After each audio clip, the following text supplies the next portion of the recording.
நமஸ்காரம். குரு வேலா பேசுகிறேன். இன்றைய தலைப்பு நவக்கோள்களின் திசாபுத்தி காலங்களில் எந்த தேவதைகளை வழிபட அதிலிருந்து நீங்கள் நல்ல விஷயங்களாக விடுபட முடியும். சூரியன் என்றாலே சிவன், சூரியன் என்றாலே சூரிய நாராயணன்.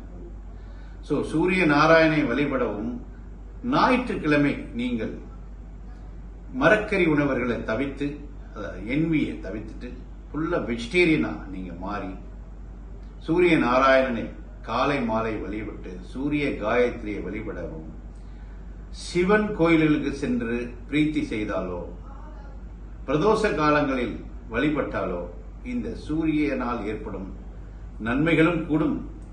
அதுவே தீமைகளாக இருந்தால் நன்மைகளாக மாறும். அடுத்து நாம் சந்திர திசை, சந்திர புத்தியை பற்றி பேசுவோம். சந்திரன் என்றாலே பௌர்ணமி அன்று முழு சக்தி உடையதாக சந்திரன் திகழ்கிறார். சந்திரனுக்கு புருட்டேரியனாக திங்கள் கிழமையும் பௌர்ணமி என்றும் புருட்டேரியன் என்றால் பல வகைகளை மட்டும் காலை உணவாக வைத்துக் கொண்டு மாலையும் மதியமும் இலையிலோ பாக்குத்தட்டிலோ வெஜிடேரியன் உணவுகளை உண்டு காமாட்சி அம்மன், பலம் பொருந்திய மீனாட்சி அம்மன், கன்னியாகுமரி அம்மன், இந்த அம்மன்களை மனதில் நினைத்துக் கொண்டு விரதம் இருந்தால் சந்திர திசையால் ஏற்படும் துன்பங்கள் தீரும். அடுத்து குரு என்றாலே தட்சிணாமூர்த்தி, குரு திசை என்றாலே தட்சிணாமூர்த்தி.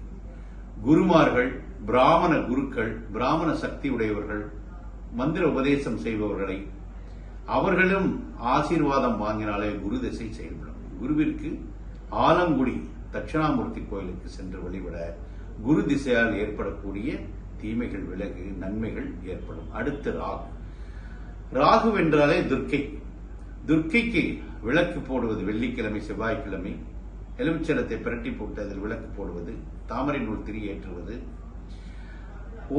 7 நாட்களில் வரக்கூடிய எந்த ராகு காலத்திலாவது நீங்கள் துர்க்கையை வழிபட ராகுவால் ஏற்படக்கூடிய தோஷங்கள் அனைத்தும் தீர்வும். பழனியில் வனதுர்க்கை மிக பலம் பொருந்தியது.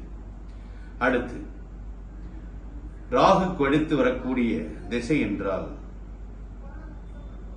புதன் திசை மிகவும் பலம் பொருந்தியது. புதனுக்குண்டான கிரகம் யார் என்றால் பெருமாளை. குருவாயூர் அல்லது ஸ்ரீரங்கம், திருப்பதி இந்த இடங்களில் சென்று புதன்கிழமை வழிபடவும். பச்சை நிற அம்மன் யார் என்றால் மீனாட்சி அம்மன், மரகத சிலை உடையது. இங்கு வடிவுடையம்மன் பச்சை நிறமுடையது. இந்த நிற அம்மன்களை வழிபட புதன் திசையால் வரும் கஷ்டங்கள் நீங்கும். அடுத்து சுக்கிரன் என்றாலே வெள்ளிக்கிழமை, சுக்கிரன் என்றாலே வெள்ளி. சுக்கராச்சாரியார் லட்சுமியின் மர அம்சம்.